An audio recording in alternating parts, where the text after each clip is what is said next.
नमस्कार दोस्तों, आज की इस वीडियो में बात करने वाले हैं। जब आपने एचडीएफसी बैंक के कार्ड से कुछ लिमिट को स्पेंड कर लेते हैं, अगर आप उसका भी पेमेंट ईएमआई के माध्यम से करना चाहते हैं तो कैसे कर सकते हैं। जैसे कि आप देख सकते हैं यहाँ पर बैंक की ओर से में यहाँ पर मैसेज आया है कि अपनी क्रेडिट लिमिट को जो हमने स्पेंड किया है उसे ईएमआई में कन्वर्ट कर सकते हैं। तो हम इस टेक्स्ट मैसेज पे क्लिक करके जो हमें लिंक मिलता है, इस पे क्लिक करके हम सीधा जो है उस पेज पे पहुंच जाते हैं जहां से हम अपने क्रेडिट कार्ड की लिमिट स्पेंड को ईएमआई में कन्वर्ट कर सकते हैं। अगर आपको मैसेज नहीं आता है तो आपको अपने मोबाइल बैंकिंग ऐप को लॉगिन कर लेना है। उसके बाद आपको मेन्यू के ऑप्शन पे टैप कर देना है, फिर आपको यहाँ पर पे के ऑप्शन पर क्लिक करना है, फिर आप कार्ड के सेक्शन में आ जाएंगे। यहाँ पर आप यहाँ पर ऑफर भी शो कर रहा है, जैसे कि आप देख सकते हैं यहाँ पर easy convert credit card spend into smart EMI. इस तरह से आपको यहाँ पर ऑफर भी देखने को मिल जाएगा। अगर आप अपने क्रेडिट कार्ड की लिमिट को ज्यादा स्पेंड कर लेते हैं तो आपको इस तरह से जो है पॉपअप भी आने लग जाएगा कि आप अपने क्रेडिट कार्ड की जो लिमिट आपने स्पेंड किया है उसे ईएमआई में कन्वर्ट कर सकते हैं। अगर आपको पॉपअप नहीं आता है तो आप इससे यहाँ पर आपको ऊपर इनबॉक्स का ऑप्शन मिल जाता है, इस पर जैसे ही आप टैप करेंगे अगर आपके सामने ऑफर आ जाता है कि ईएमआई में आप कन्वर्ट कर सकते हैं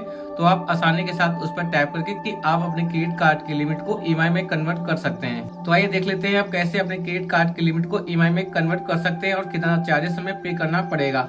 तो सबसे पहले यहाँ पर आपको अपना मोबाइल नंबर एंटर करना होगा। उसके बाद आपके पास जो क्रेडिट कार्ड है उसके लास्ट के 4 डिजिट यहाँ पर एंटर करना होगा, फिर गेट ओटीपी पर क्लिक कर देना है। उसके बाद आपको ओटीपी को फिल करके वेरीफाई कर देना है। लॉगिन हो जाने के बाद आपके सामने इस तरह से क्रेडिट कार्ड शो कर जाएगा, जैसे कि आप इससे यहाँ पर टोटल जो आउटस्टैंडिंग अमाउंट हमारा होता है यहाँ पर शो कर जाता है। और इस प्रोसेस को हम 4 स्टेप में कंप्लीट करेंगे। यहाँ पर देखते हैं इस तरह से हमें नीचे स्लाइड करना होगा।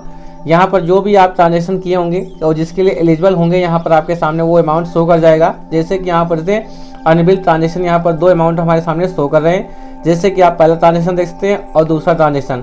जैसे कि अगर हम दोनों ट्रांजेक्शन करना चाहते हैं ईएमआई में कन्वर्ट तो इस तरह से दोनों पे टैप कर देंगे।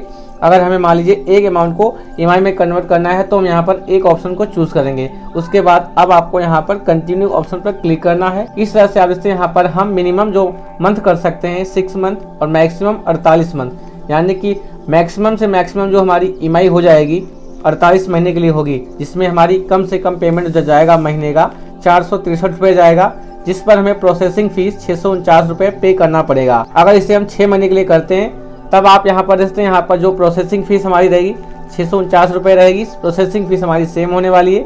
यहाँ पर ईएमआई का अमाउंट हमारा ज़्यादा हो जाता है, 2723 रुपये हो जाता है। तो अब देख लेते हैं अगर हम 2723 रुपये अमाउंट पे कर रहे हैं हर महीने यानी कि 6 महीने तक लगातार, तो हमें कितना एक्स्ट्रा अमाउंट पे करना पड़ेगा। जैसे कि आप इससे यहाँ पर टोटल अमाउंट 2723 रुपये हमने एंटर कर दिया, उसके बाद इंटू 6 कर दिया और प्रोसेसिंग फीस यहाँ पर 649 रुपये हमने ऐड कर दिया। तो टोटल हमारा रीपेमेंट हो रहा है 16,987 रुपये का हो रहा है। तो इस तरह से 6 महीने में हमें इतना मैक्सिमम अमाउंट यानी कि इतना ज्यादा अमाउंट हमें पे करना पड़ रहा है। अगर इसी अमाउंट को हम 12 महीने के लिए कर देते हैं 1429 रुपये हमारी ईएमआई जाएगी 12 महीने तक लगातार, तब आप यहाँ पर इसे 17,797 रुपये हमें यहाँ पर 12 महीने में टोटल रीपेमेंट करना पड़ रहा है। तो इस तरह से हमें ईएमआई में कन्वर्ट करने के बाद और कितना ज्यादा एक्स्ट्रा यहाँ पर हमें पे करना पड़ रहा है, यानी कि हाई इंटरेस्ट रेट हमसे यहाँ पर चार्ज किया जा रहा है। और इससे यहाँ पर जो इंटरेस्ट रेट लग रहा है 1.67% का यहाँ पर लग रहा है, जो पर एनम यहाँ पर हमसे चार्ज किया जा रहा है 20.04% पर एनम यहाँ पर हमसे चार्ज किया जा रहा है। तो इस तरह से जो भी आपको ईएमआई में कन्वर्ट करना है वो ऑप्शन आपको चूज करना है। उसके बाद आपको नीचे स्लाइड कर देना है। उसके बाद आपके सामने यहाँ पर पूछा जाएगा कि आपको यह बैंक के कस्टमर ने किसी ने आपको बताया है, तो आपको यहाँ पर यस और नो करना हो, यानी कि टिक कर सकते हैं या फिर अनटिक कर सकते हैं। इस तरह से हमें जैसे कि नहीं बताया हमसे अनचेक रहेंगे। उसके बाद आपको यहाँ पर कंडीशन मिल जाएंगी, कंडीशन को आपको एक्सेप्ट कर लेना है। उसके बाद आपको यहाँ पर कंटिन्यू के ऑप्शन पर क्लिक कर देना है। आपके रजिस्टर्ड मोबाइल नंबर पर ओटीपी जाएगा, ओटीपी को एंटर करके वेरीफाई कर देना है। तो इस तरह से आपने ट्रांजेक्शन को ईएमआई में कन्वर्ट कर सकते हैं। अगर आपको वीडियो पसंद आया हो तो वीडियो को लाइक कीजिए, चैनल पर नए हो तो चैनल को सब्सक्राइब कीजिए। आपको अपने चैनल पर ऐसी वीडियोस देखने को मिलती रहती हैं।